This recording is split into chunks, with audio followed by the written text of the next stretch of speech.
So then, if while her husband liveth, she be married to another man, she shall be called an adulteress.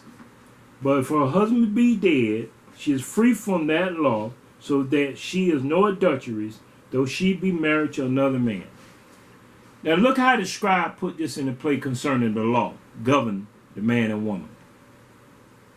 But watch what the scribes do to take them away from the law that Yahweh established between man and woman. Wherefore, my brethren, you also become dead to the law by the body of Yeshua, that you should be married to another. Now, they be dead by the body of Yeshua. If Yeshua can be dead, who do they think they can place themselves or joint themselves to if he be dead? It is Yahweh that sent him. He said, I come to do my Father's will. It's the Father that sent me. I pray unto the Father. So if Yeshua can die and take away the marriage law of covenant, this is what Satan doctrine come in at. That they're saying, describe that Yahweh don't exist in the law. Oh, but preacher, this might not be saying it. Well, let's see what it's saying that we can take the word might out of it. Be married to another, even to him who is risen from the dead, that we should bring forth fruit unto Yahweh. Now, how are we going to bring forth fruit unto Yahweh without the law? Let's see then. From when we were in the flesh, the motion of sin, which were by the law, the motion of sin was not by the law. It hadn't been written yet. The motion of sin was because of disobedience by Adam and Eve. Then the sin spread it into the rest of the people that was in their dispensation of time. It spread the motion of sin. And by the motion of sin spreading from Adam being cast out of Eden and put into the ground, sin began to bring forth fruit unto unrighteousness. Not righteousness now, unrighteousness. And by bringing forth fruit unto unrighteousness, we see here then, which were by the law, did work in our members to bring forth fruit unto death. So we got to separate here now. Because this fruit right here is bringing forth unto death, unrighteous, the sin that came from disobedience. But now we are delivered from the law. So if you're delivered from the law, that means Yahweh or Yeshua had to die physically. Just like the man had to die physically to be separated from the law of his wife. Physically, that she can be married to another. Yeshua did not die a death unto us. He will manifest that he may destroy the work of the devil. Let's go back over here in 1 John. 1 John.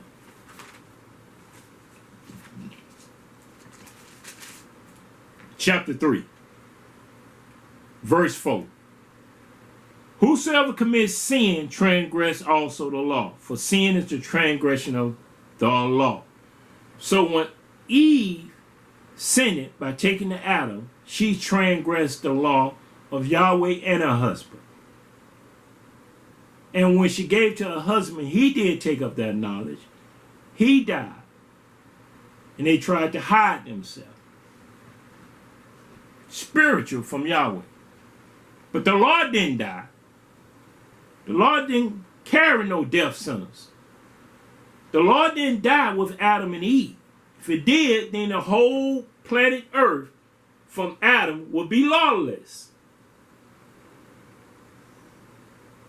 They died, not the law. But they lived almost 1,000 years. They was living. They were living in the shame that they had done wrong, and they knew now that they was naked, And they knew now by knowing they was naked, they know right from wrong. Because that came from the tree of knowledge of good and evil. They was knowing right from wrong. But they still had the law governing them. The law can't die because of the man no longer living, and the woman is free from the law of her husband, so that while she's living, she won't be called he, or she be called adulteress or adulteries. Let's read this on. And you know that he was manifest to take away our sin, and in him is no sin. There's no sin was found in him, Yeshua. So you can't say over here, Romans chapter 7 verse 4, wherefore my brethren, you also become dead to the law by the body of Yeshua. Because Christ only mean Christo. It only mean anointed. Anointed don't have a death. It can't die. It's a spirit. So what did die concerning the man and woman? That you should be married to another. If something had to die for you to be married to somebody else, then this is what took place. Yeshua came that he may give up the body, not his being. Just gave up the body that he can go down into the lower part and deal with the devil going to and forth, up and down in the earth, and take the key and the victory that he had got from Adam and Eve from him, that death has no more victory over us and the grave has no more sting.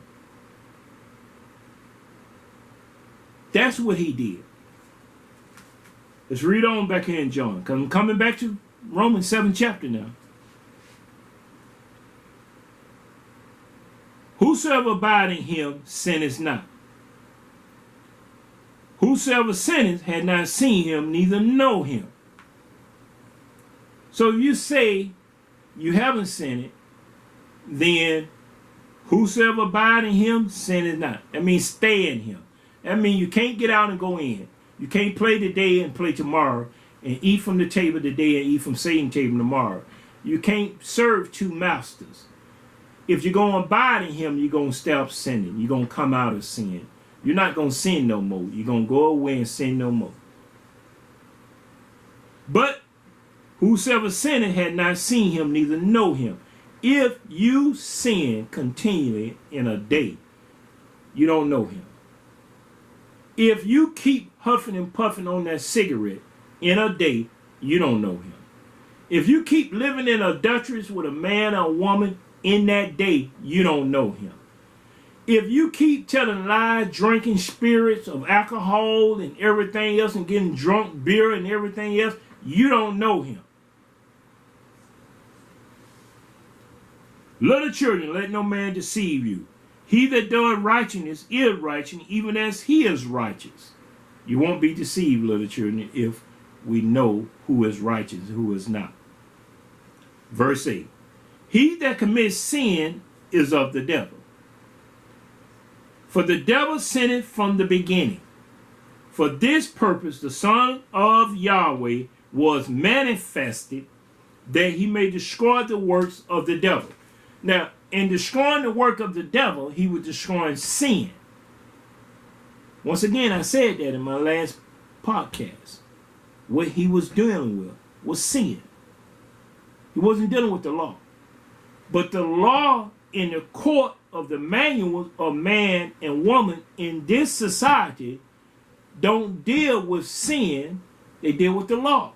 Yeshua came to deal with the sin and magnify the law. They deal with the law and care less about sin. They're not going to lock you up for sinning. Every last one of them, the 12 jury and the judges and all the rest of the senators and the presidents, all that has been in their sin and iniquity. And they're right that way today. Even got sodomites up there.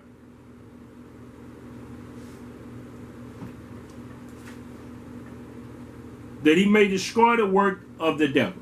Let's see here. Going back to Romans. Verse 6. But now we are delivered from the law, that being dead wherein we was held. The law wasn't holding people like that. This is the scribe doctrine, to confuse you in the true doctrine, which Yahweh scribe gonna come in and cut them off here. And we're gonna see where the cutoff gonna take place at. But now we are delivered from the law. And if you deliver, where you gonna go back to? If you deliver from bondage, where you gonna go back into bondage from?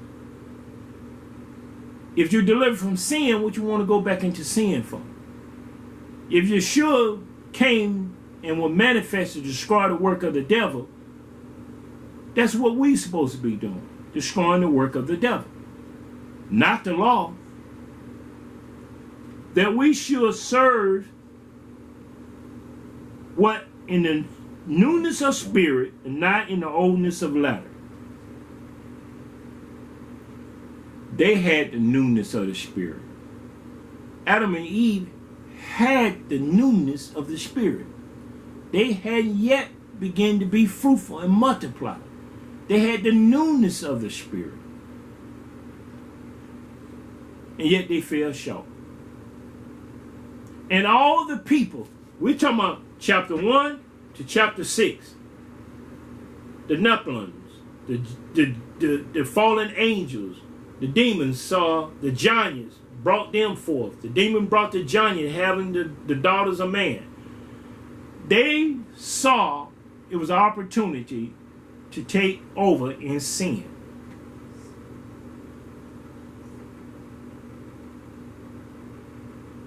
And yet we don't see that Yeshua warned us about those days.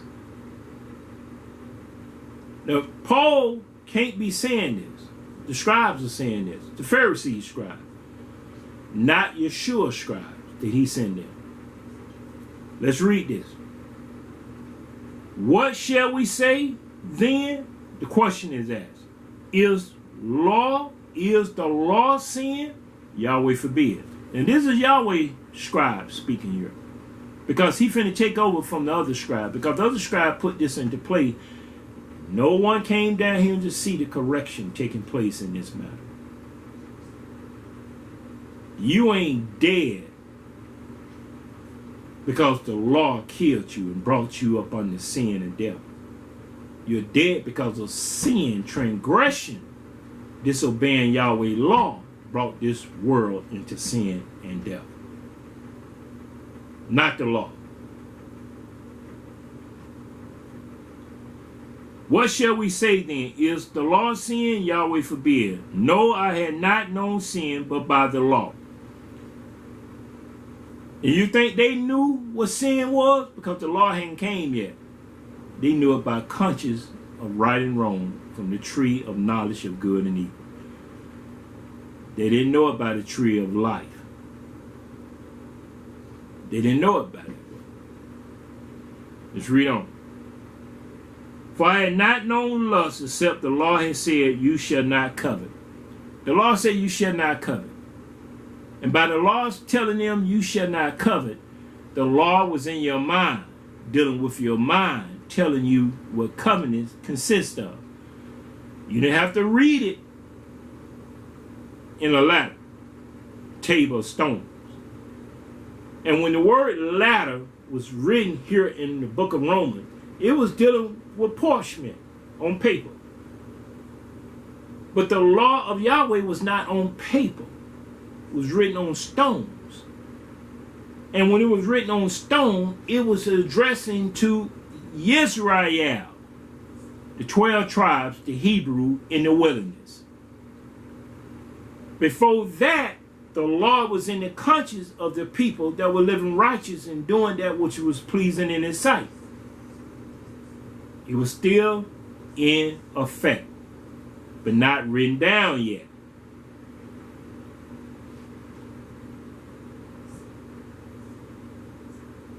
What shall we say then? Is the law sin? Yahweh forbid. Nay, I had not known sin but by the law. For I had not known lust except the law had said, you shall not covet. But sin, taking occasion, opportunity, saw it chance. Sin did. And that means if sin did, that means the devil. Because sin came from the devil. Read back over here, 1 John 3, verse 8. He that commits sin is of the devil, for the devil sinned from the beginning. But sin, verse 8, taking the opportunity by the commandment, wrought in me all manner of deceit. For without the law, sin was dead. Sin was not dead because the law came. Sin was alive in Adam and Eve and the rest of his children and the rest of them and coming on down and stuff until it got out of control. Yahweh said, my spirit shall not always strive with man. For every imagination of man's mind was only evil continually. That's Genesis chapter 6. From Genesis chapter 1. It had spread it that fast in that dispensation that Yahweh had to cut man's life in a short span. Because they were living a long time under the sun, in good and in evil. For I was alive without the law once. This is the scribes of the Pharisees talking. But when the commandment came, sin revived and I died. And now how did they place this in there, that the commandment came and sin revived and they died? How can the commandment bring forth death unto you?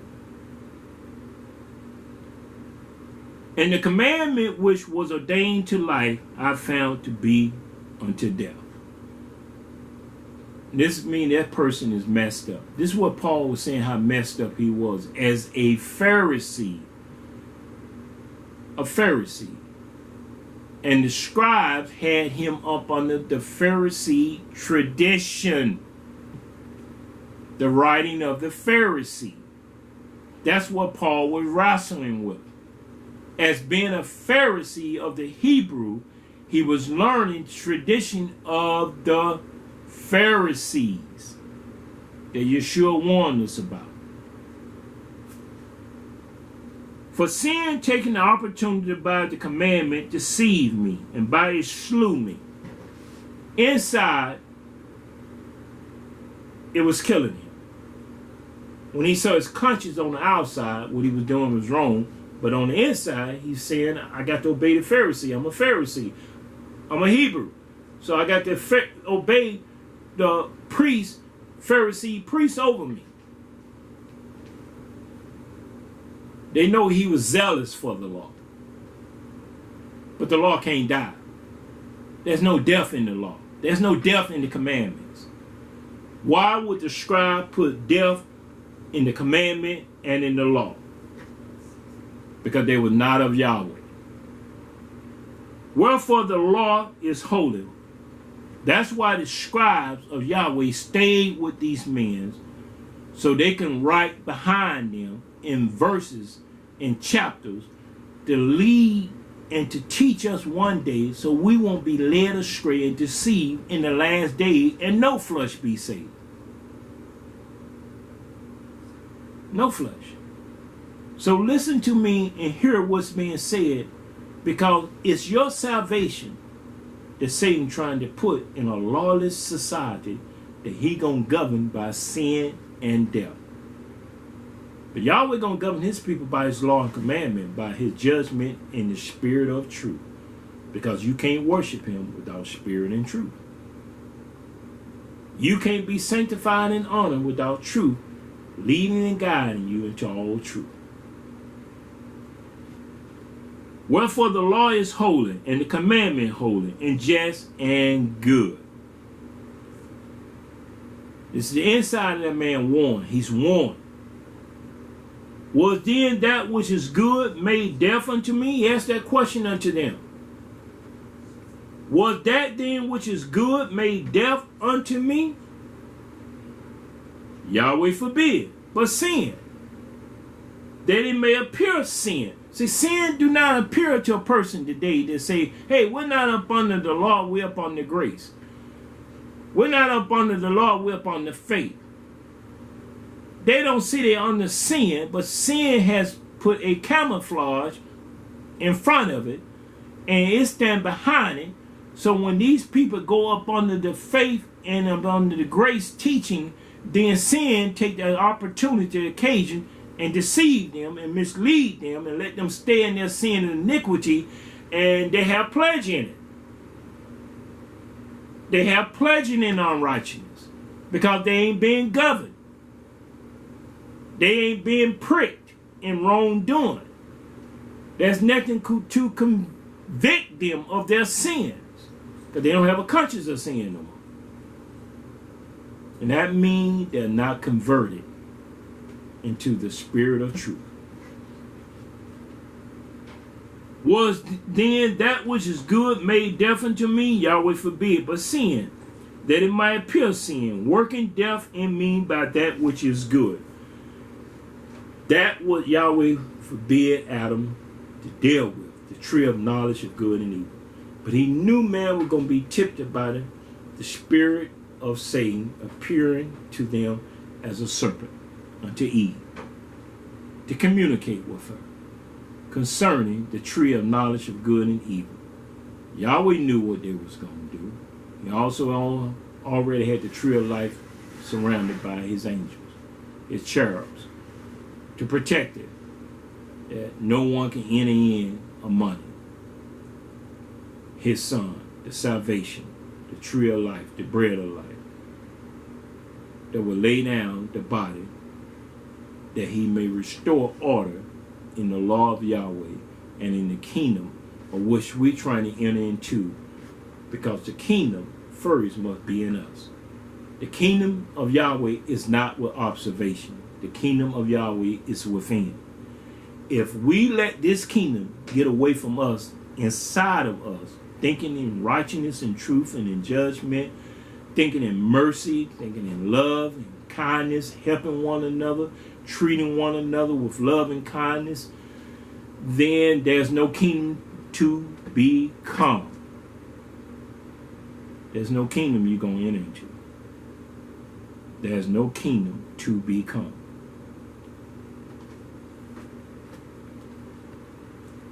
That sin by the commandment might become exceedingly sinful.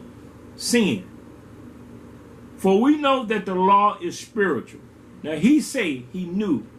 For we know. Who was that we? Did he address this matter to? For he said, for we know that the law is spiritual. So it was someone else knowing beside Paul addressing the matter in Rome in his epistle, because he knew there were other spiritual brothers around him that knew the law was spiritual and holy and just and good. If a man uses it lawful and righteous and true. If he uses the evil and wicked and stuff, that don't make the law evil and wicked. It make the man that used it to deceive somebody evil and wicked, not the law. But I'm carnal, so under sin. For that which I do, I allow not. And this is where the warfare was taking place, that he really expressed and they backed off. He let his word speak the truth, because how many people are going to discern what Paul's saying in this statement? Very, very few. But Yahweh's scribe going to take over. He's not going to leave the conversation addressing his eternal matter left without being understood. So here you go. For that which I do, I allow not. For what I would, that do I not. He would do this, but he can have the strength to do it. Satan will hold him back in the flesh. When you would do good to help somebody, something come in and distract you. You get distracted. You can't do it. Because, see, you ain't been proven trustworthy with your own words, what you say you would do to whom you say you would do it to or for. Something strike you. You hold back. This is what Paul was going through. But what I hate, that do I. If then I do that which I would not, I agree, consent unto the law that it is good. He consented. He agreed that it was good. And you can't go this way that he was going. This is not the way to go in life. It's to come into Yeshua and accept that the law was not destroyed. Heaven and earth has not passed away. When you've been born again and stuff, you come into a new creation. Old thing have passed away, behold, all things come new. Now you might need to grow some more in the new things that you're hearing and learning, so you can come out of tradition of what you have learned and heard.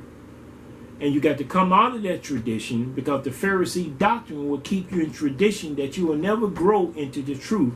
You always stay as a Pharisee in religion, belief concerning Yeshua died and rose again, and we're Christian, and we're this and that, in the matter of we don't live by the law, we don't live by the commandments, we don't live by truth, we live by faith, we live by grace.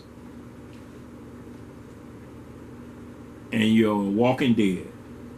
You're down, because you don't have a love for the truth that you might be saved. The love for the truth is to save you from your sin. Yeshua was made manifest that he may destroy the work of the devil. The devil sinned it from the beginning. That's why Yeshua was made manifest, that he may come and destroy the work of the devil. Verse 17. Now then it is no more I that do it, but sin that dwelleth in me. He figured out, this is where the scribes of Yahweh put this into place. He was telling them, I'm going to put in what is taking place with my souls. I'm warm within. Now I see what is warm with me. It's sin in me. And if you want to get sin out of your flesh, you're going to have to stop feeding it in the way that you feed it in the sin that it keep craving for. Fulfill the lust thereof.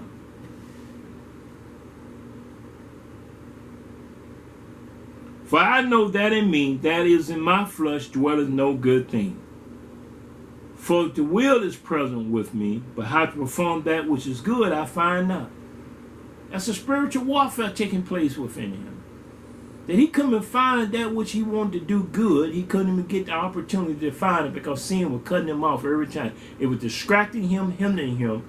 The only thing he was learning is hate and to do good and do evil. That's why he was persecuting all the people that believe another way, especially the Gentiles. For the good that I would not, do not. For the good that I would, I do not. But the evil which I would not, that I do. Now if I do that which I would not, it is no more I that do it, but sin that dwell in me. I find then a law. He said he found a law then, that when I would do good, evil is present with me. Present. Right there by your side. But it's not only by your side, it's in the body. That's what he was declaring. It was right there in me. For I delight in the law of Yahweh after the inward man. But I see another law in my members, warring against the law of my mind, and bringing me into captivity to the law of sin which is in my members. Now, sin will bring you into captivity in your mind. Paul understood his mind was being brought into things that he would not do, yet he did, because sin was dwelling in him. And it kept his mind in prison unto sin, until he learned to see where freedom was at in the law of Yahweh, in the law of Yeshua. Yeshua hadn't died and destroyed the law. He saw that. But what got him into captivity was this. 2 Corinthians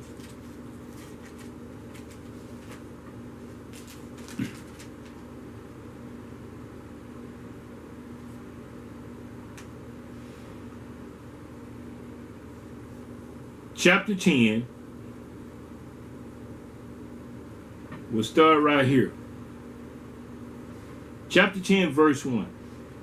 Now I, Paul, myself beseech you by the meekness and the gentleness of Yeshua, who in present am base among you, low among you, but being absent am bold towards you. I'm bold towards you to tell you these things right here. I'm absent from you. I'm writing this epistle to allow you to understand what this means concerning what you're doing inside of yourself, inside of your own mind, because I have experienced that. I'm writing you to let you know my experience of being in captivity within my mind.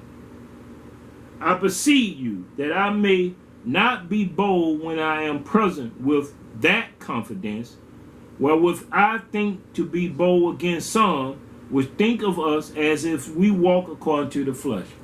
He said, I'll be bold against them to think we walk according to the flesh. I don't walk that way. I have matured in Yeshua in the ministry that he committed to my trust. I war starting out. I don't war no more. I got the victory over that captivity. I've been set free. Listen to this. For though we walk in the flesh, we do not war after the flesh. He learned that. He got deliverance from that. How did he get delivered? For the weapon of our warfare are not carnal, but mighty through Yahweh, to the pulling down of strongholds. This is what he had to pull it down to get free from the presence of that spirit that was being against him in the law of Yahweh, being against him and making him against the law of Yahweh. He didn't know what was taking place with the law of Yahweh. So his mind always at that time in his youth as a Pharisee, not converted yet, was bringing his mind into captivity. Now he said in verse 5, casting down imagination and every high thing that exalts itself against the knowledge of Yahweh, and bringing into captivity every thought to the obedience of Yeshua. Having a readiness in a readiness to avenge all disobedience when your obedience is fulfilled. When you get obedience in Yeshua and you cast down thoughts and imagination, you're ready to take revenge on every thought and imagination that had you into captivity, because you're a free soul now and things are being fulfilled in your life. At first it couldn't be fulfilled because you were walking in sin and death. Could nothing live. Death was taking place. So when Paul said this over here, verse 23, but I see another law in my memory, warring against the law of my mind, and bringing me into captivity to the law of sin which is in my memory. O wretched man that I am, who shall deliver me from the body of this death? He asked the question, who shall deliver me from this body of death? He got delivered, but he had to cast down thoughts and imagination. He had to bring those thoughts and imagination into captivity, every thought to obedience of the Ruach Hadash, the Holy Spirit. I thank Yahweh through Yeshua HaMashiach, our Savior. So then with the mind, I myself serve the law of Yahweh, but with the flesh, the law of sin. You can't serve two masters.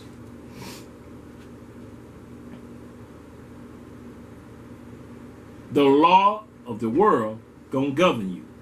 If you do wrong in the world of the law of man, you're gonna be found as a transgressor. You're not gonna be found in the law of sin. You're not going to jail because of sin. You're going to the law because you violated the law. You're going to jail because you violated the law, not because of sin. But if you say you've been bought with a price,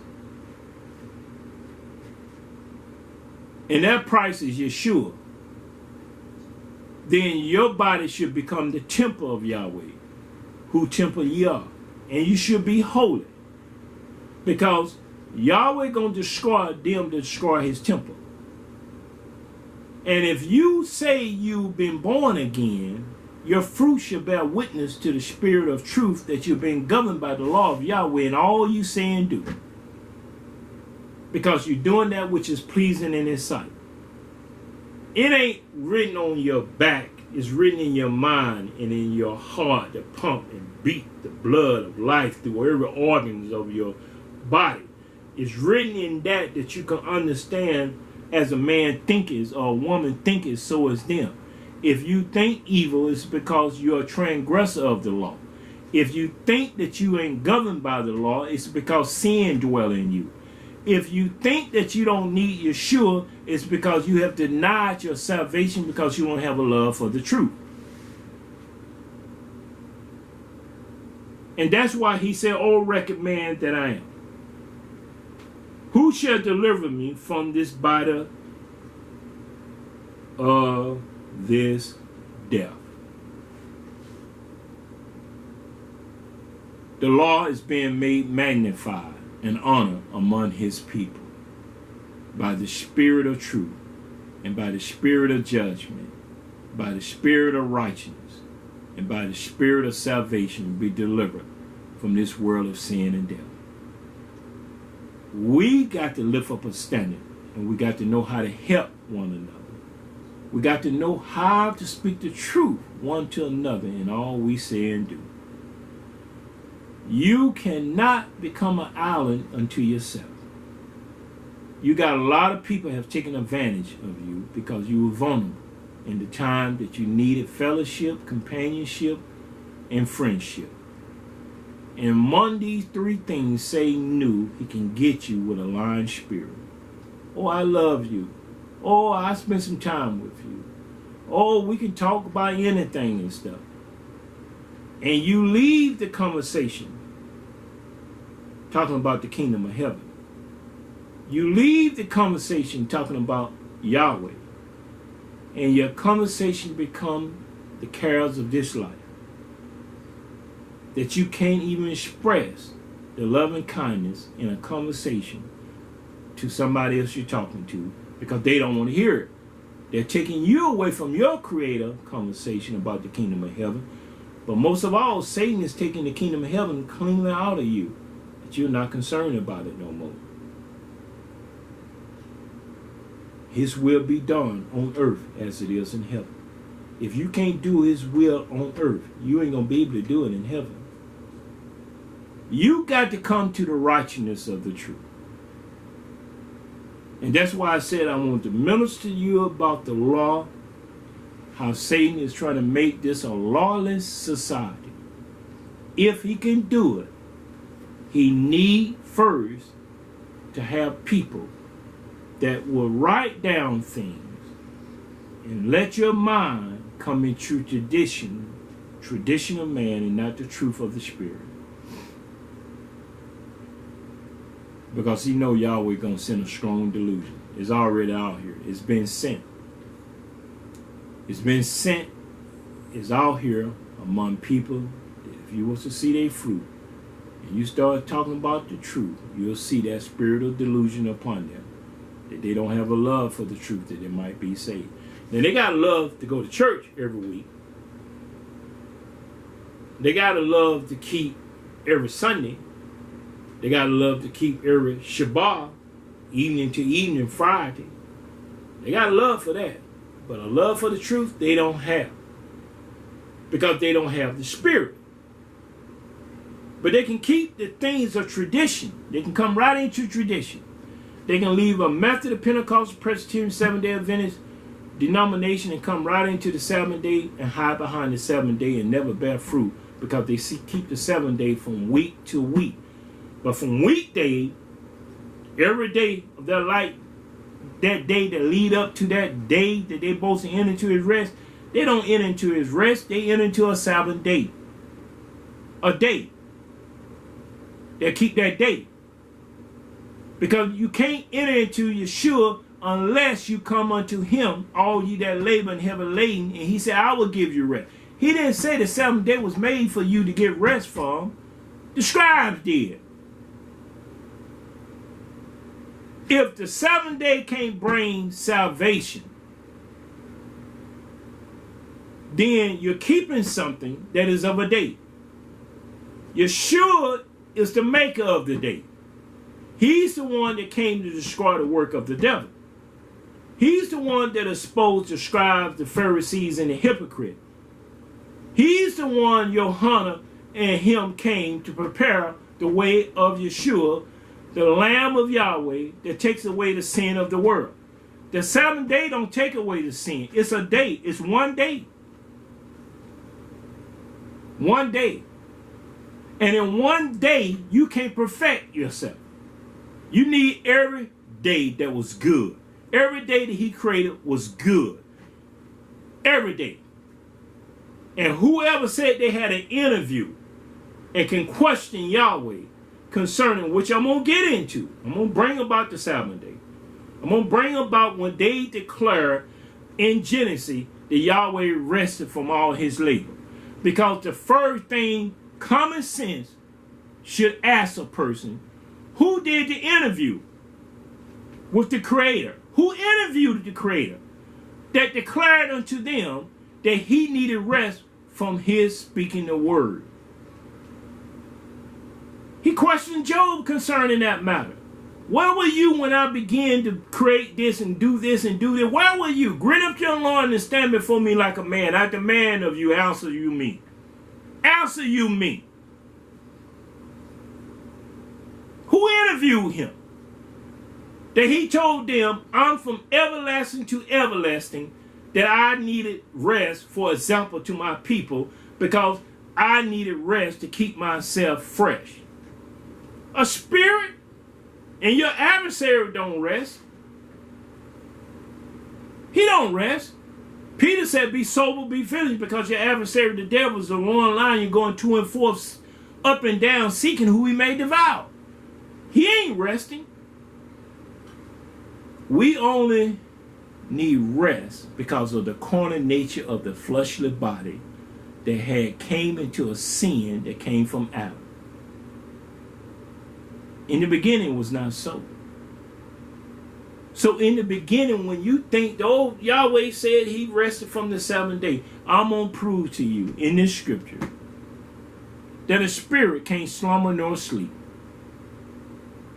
And if the devil don't do that, why do you think Yahweh need to do that? Why do you think the Almighty, Everlasting Father, Wonderful Counselor, Prince of Peace need to rest from his work? He spoke the word into existence. Oh, I need to rest after I spoke that.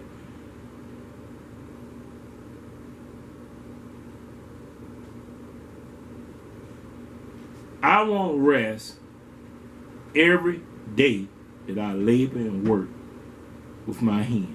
I want to come home, be at home, and enter into his rest from my labor.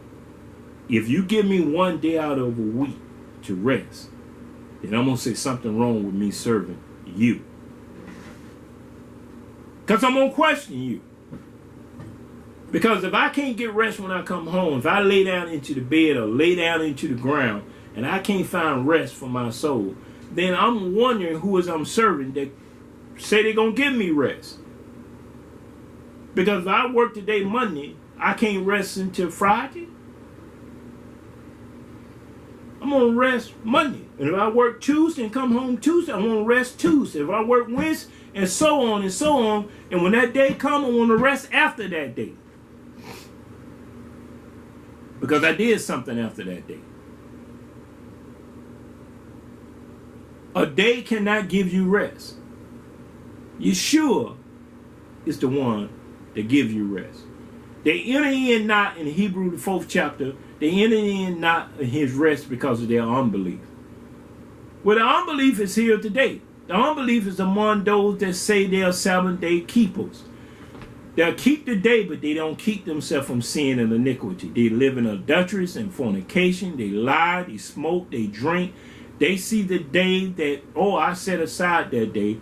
I won't answer the phone. I won't talk to nobody. I won't say anything to nobody and stuff. I'm just going to stay in my little dwelling and I'm going to get rest. And then the next day I'm going to go back to work. And then the next day I'm tired, exhausted again. But I can't go back and rest again because the 7th day hasn't came. It's not logic. It's not logic. But yet I take that and say, hey, you can't tell me anything and stuff. In the prophets and all these, they said that you need to keep the 7th day and keep it holy. Well, you keep a day. The day was already made holy. He made every day holy. He made every day good. Every day was pleasing in his sight. And why would you think he would tell man that tried to interview him? Because somebody tried to interview him. Somebody has tried to interview him to write it down to say that he needed rest from all his labor. It was the scribes. The scribes. To put you into a sleep mode. A sleep mode. So you will lay down and just keep sleeping and sleeping, and you can't wait to righteousness and sin not. As Paul says, some of thee have not this knowledge. I speak this to your shame. Awake to righteousness. You've been sleeping so long, and I have met many people that won't have nothing to do with me because I found out their sin in that day, after that day, and they were just hiding behind that day, and they had not the Spirit. Ellen G. White didn't get the Spirit. She transgressed the law. The law said it was not permitted for a woman to speak. How can she teach and write books? They call her prophet. They didn't know the difference between a prophet or prophetess. They were trying to call her a prophet. A prophetess prophesied concerning what Yahweh give them concerning the future. If she was a woman, she a prophetess. And being a prophetess, she still didn't have authority to use it over a man and stuff. That's what Jezebel called herself, a prophetess. But she seduced and taught Yahweh men, and she seduced Yahweh's servant and caused them to commit adulteries and fornication with her. Because she taught also and used authority over the man. And that's what Ellen G. White did. And they read her books. She got all kinds of books out there and stuff. She had all kinds of things. You see, this thing is done in the darkness. But Yahweh is manifesting the light. He's putting their cloak off. And he's leaving it off this time, that his elect may come in from the storm, because the storm is coming. The storm is coming, and Satan knows his season is coming to an end. And he's trying to invent everything he can to kill many souls as he can. Being destroyed, Hosea 4:6, for my people being destroyed for the lack of knowledge. Because they reject knowledge, Yahweh said, I will also reject them. What knowledge? The knowledge of the truth. Not the knowledge to puff you up, that you can be seen on high. Look what I'm saying. Look what I got and everything. But the knowledge of the truth, that you might be saved, and that you may be saved from the fear to come, pouring out of his wrath. We need to know how to come into a oneness of the Spirit, that there be no division among us. Ellen G. White wasn't a man, she was a woman. A woman that had her flower, which you call period, Hebrew we call it flower. Had a menopause, she bare children, breastfed, if she had some. If she was not, then her womb was closed. He didn't open her womb, that she would bring forth children from a man's seed, our seed. And by that same woman, she had a lot of things that she couldn't do and shouldn't do in the midst of a man. But this dispensation, a woman has making a man like Ahab, Jezebel made her husband. Weak and feeble-minded. Most men got a feminine spirit, fashioned like the female. Female knows she possesses a feminine spirit. A female know her desire gonna be to her husband. He gonna rule over her. A female know that ain't no man from a little girl can put anything upon her concerning her desire for the male. Or her flower when she come in 10, 11, 12, or 13 when she come on her flower. Or when she leave her flower in the time of menopause. We don't have nothing to do with that. That comes from your maker and creator. You can't put that upon a man doing it. That's Yahweh doing. And every female that know the righteousness of the truth would not go contrary to the law of Yahweh concerning the male and female. They're not going to do it. But because men are so weak in these buildings that they call church, congregation, assembly among the people and stuff, because a howling, I told you, is a church pimp. Only thing he care about is wages. So when a woman come in off the street, if a woman come in with some scripture, he gonna use that for his advantage. If she come in saying she been called or what, he'll put her up there because she can gather the money. She can make money just like she make it off the street. A man gonna desire her and want her and stuff. He gonna pay the money to have her. Flush is for sale. It's sale also in the church building. It's sale also among these weak men that won't say nothing to these women. They got out of place, and now the children is out of place, and now no one can bring up a child in the way they should go, because when they get old, they're already in that way. They ain't gonna depart from it. That's why you gotta window open an opportunity to bring them up in the way they should go. So when they get old, they won't depart from Yahweh. But if you don't bring them up, they also ain't not going to depart from the world. You'll lose your children to the world. Because of disobedience. The woman's job is not to try to minister unto a male, but to be subject. And not trying to speak into the assembly. That's her place to be quiet. You men, you have lost your birthright. The right to address yourself as a male. You don't have the mind nor the spirit of your creator to stand in judgment against the evildoers, because you're the evildoers yourself. And the woman is following you, and now she don't follow you no more. She do it herself by herself. She don't need you no more. So I'm telling you, in this day and hour, if you have a love for the truth to be saved, freely you have received, freely give. Help the ministry of the righteous, of the apostles and prophets that are truly those men, not men and women. Truly those men. Because as I declare unto you, I was ordained, anointed, and called of Yahweh. And he never told me to bring and ask for charge of the people. If someone want to help this ministry, it's a free will offering. You're offering what you have freely because you received it freely. Not because you're a denomination, organization, or religion. We have a community, but it's only me and my wife and son. And we wish family, 2 or 3 may come, but they're going to come in righteousness and truth. They're going to come in love for the truth. We don't play with sin. Sin don't play with us. You like taking a gun and putting it in your head and playing Russia roulette.